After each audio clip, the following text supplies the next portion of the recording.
G'day everyone, welcome to my actual garage. No studios here, just a lot of clutter and not a great deal of room to move.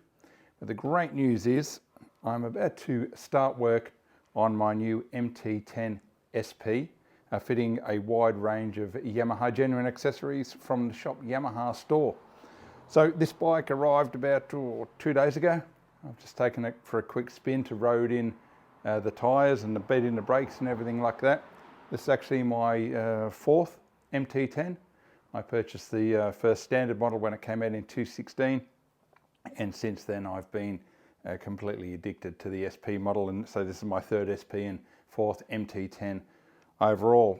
To me, there's just no better bang for buck when it comes to a bike, and I just absolutely love riding it. So with this bike, what I'm going to do, the last couple I've just left standard, but this one I thought, I'm going to go all out. So I went through the ShopYamaha catalogue and pretty much ticked everything with MT-10SP next to it.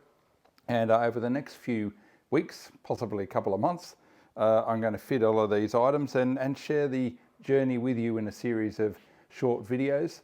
They're not going to be tutorials or how-tos. They're pretty much just going to show you the part, probably do a quick video on me fitting it, but the main purpose is just to show you how it looks on the bike and the reason for it being fitted, or the reason that I've fitted it. I say we get to it, and I'll see you at the next episode when I start putting this thing together.